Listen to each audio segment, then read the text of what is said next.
La nouvelle saison de Koh-Lanta baptisée Le Feu Sacré a été lancée sur TF1 dès le mardi 21 février, près d'un an après la dernière édition.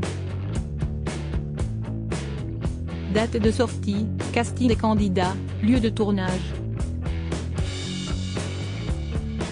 Découvrez en ce début d'année toutes les infos de la reprise de l'émission animée par Denis Brognard. La flamme des aventuriers a été ravivée. Le mercredi 14 décembre, TF1 a diffusé les premières images de la nouvelle saison de Koh-Lanta. Peu d'informations avaient alors fuité sur cette édition inédite dont on connaît désormais le nom, Le Feu Sacré.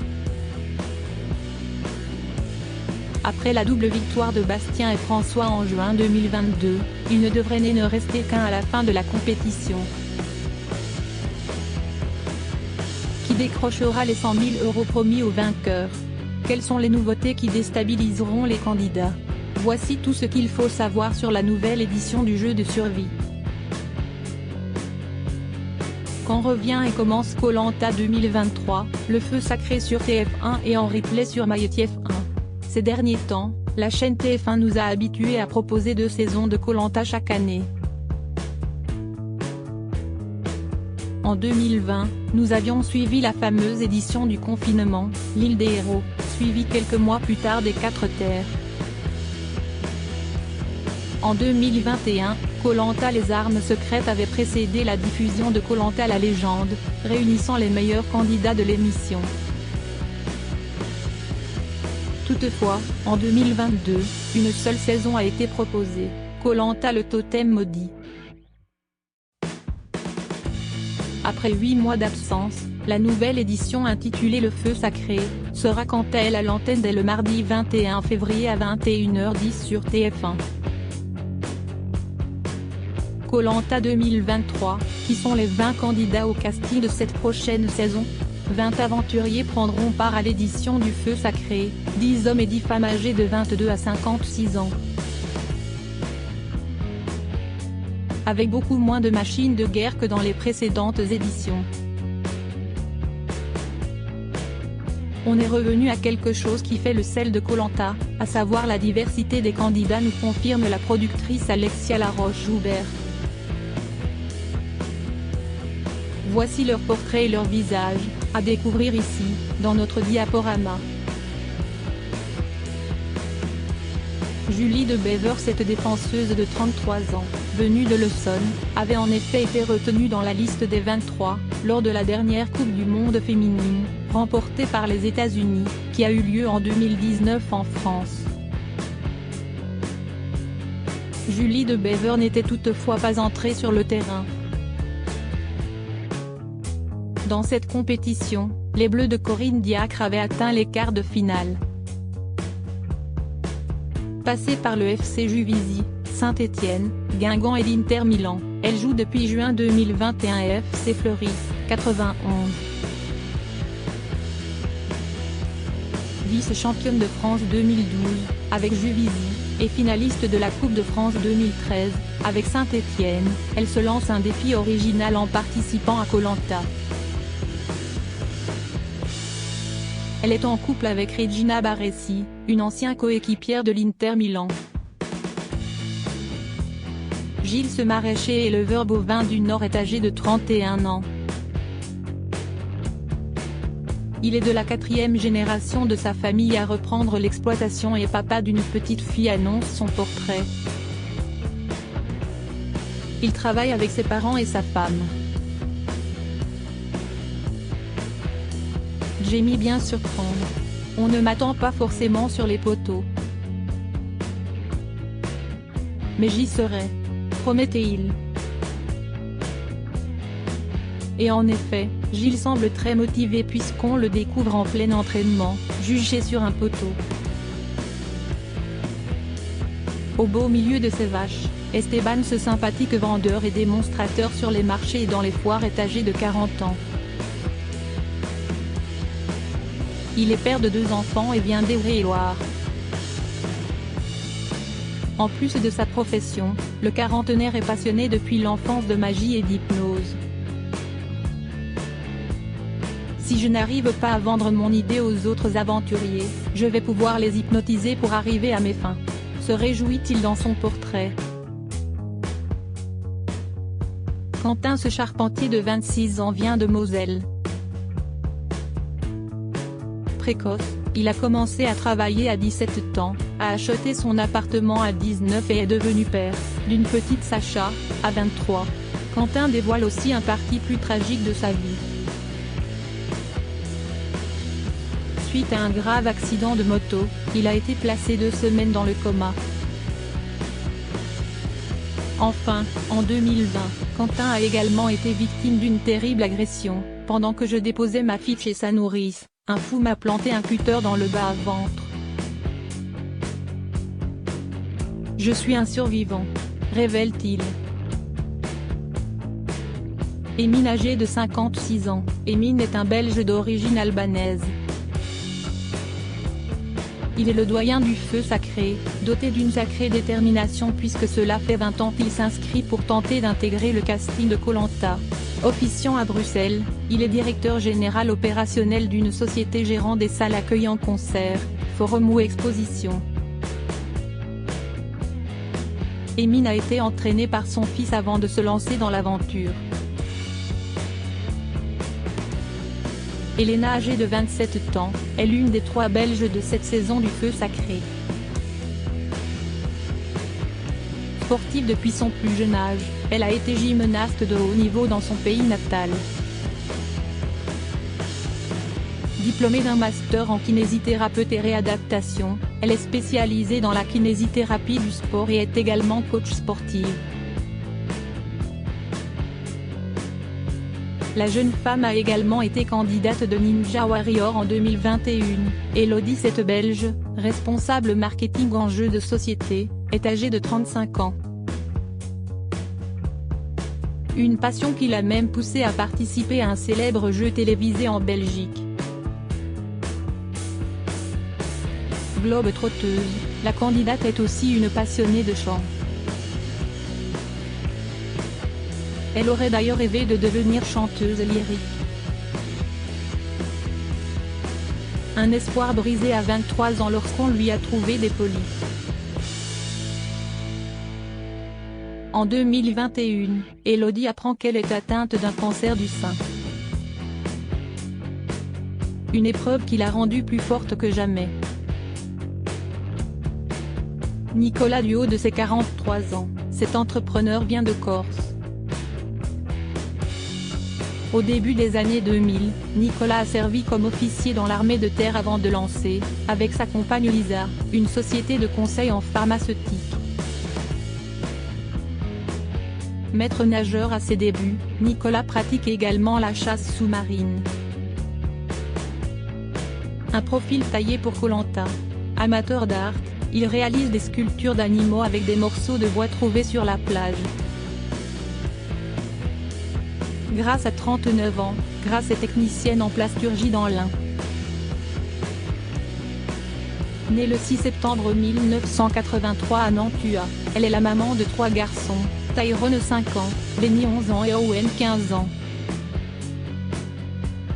En 2012, Grace commence à pratiquer la boxe thaï, elle qui avait pourtant horreur de voir 2 boxeurs se donner des coups à la télévision auparavant. 4 ans plus tard, elle devient vice-championne de France, moins de 57 kg. Dans Koh-Lanta, Grace souhaite mettre un terme aux stéréotypes qui différencient les hommes et les femmes. J'en ai marre des clichés sur les mecs qui sont les plus forts, dit-elle dans son portrait. Anne-Sophie est âgée de 35 ans et la maman de 2 enfants. Originaire de Lunéville, à une trentaine de kilomètres à l'est de Nancy, la jeune femme s'illustre en tant que professeure de Zumba. Côté familial, Anne-Sophie a grandi avec 2 parents handicapés. Mon papa, je suis ses jambes et il est mon carburant, confie-t-elle en interview pour TF1. Le sport, s'y explique toute la vie d'Anne-Sophie. En 2017, elle se blesse au membre inférieur suite à une trop grosse dose de footing quotidien.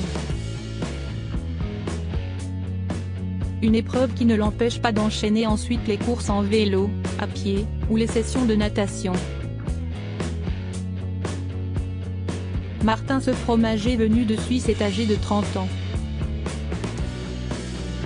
Il a totalement changé de voie en 2018 puisqu'auparavant, l'aventurier était trader en salle des marchés avant de tout plaquer pour réaliser son rêve d'enfant.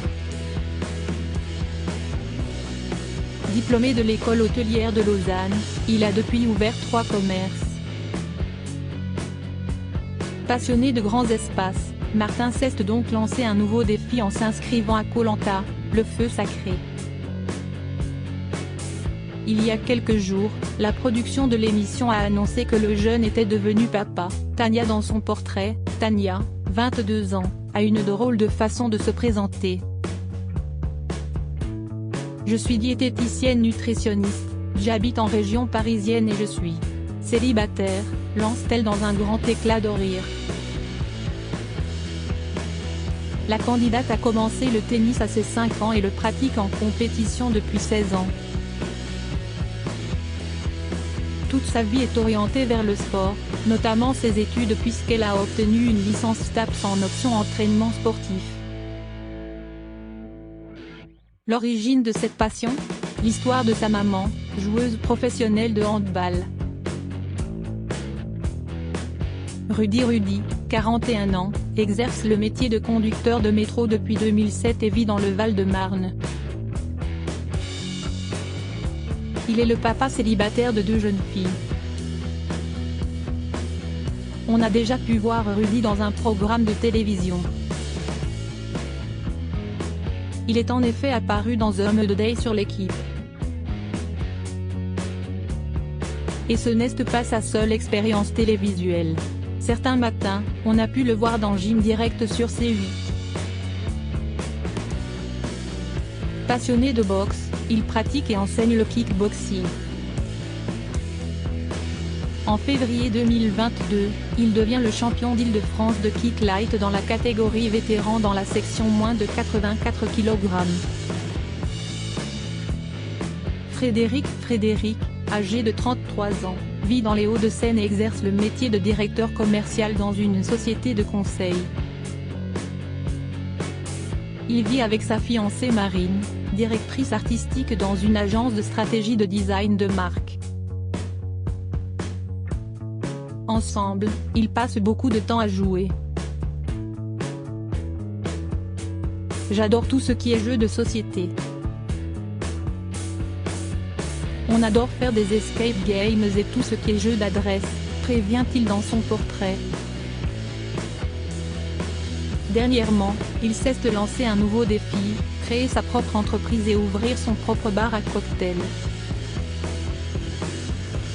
Alexandre, 34 ans, habite près de Rouen et exerce le métier de chef de pôle magasin dans l'automobile. Côté vie privée, il est le papa d'un petit garçon né en 2018 et d'une petite fille née en juin 2022. Alexandre n'est pas un grand sportif, il n'a pas non plus fait de grandes études, mais il sait se servir de sa tête. À 17 ans, il arrête l'école. Sur Koh Lanta, il mettra le jeu au cœur de son aventure. Je veux voir ce que donnent mes stratégies, ma façon de manipuler les gens, prévient-il. Christine, âgée de 49 ans, Christine vit en Gironde. Elle est la maman de 4 enfants âgés de 21 à 30 ans et bientôt 7 petits-enfants. Il y a moins de 10 ans, elle s'est reconvertie professionnellement pour devenir éducatrice pour chiens. Son plus grand palmarès reste sa première place obtenue dans la catégorie féminine du marathon de Sauternes en seulement 3 heures et 5 minutes. Au total, elle a remporté pas moins de 6 marathons. Koh Lanta devrait être un défi à sa taille. Laura, 32 ans, est sereine et déterminée. Elle a même décidé de vivre simplement et sans contrainte dans son camion. En plus de cela, elle lui a donné un petit nom. Son véhicule qui fait office de maison s'appelle Pablo. Originaire de Charente-Maritime, elle a suivi une formation de photographe à Toulouse. Maître nageur et photographe, elle allie ses deux passions en s'étant spécialisée dans les clichés aquatiques. Benjamin, du haut de ses 23 ans, est un marin venu de Marseille. Fier de sa ville, la plus belle de France voire du monde, il s'adonne à la course à pied, la chasse sous-marine, le football et la pétanque. Participer à Koh Lanta était le rêve de son père, son mentor. Mais ce dernier étant dans l'incapacité physique de participer à une telle aventure, Siesti donc son fils Benjamin qui va le représenter. Célia, 49 ans, vit en Normandie et est assistante familiale. Elle est aussi famille d'accueil pour des jeunes en difficulté.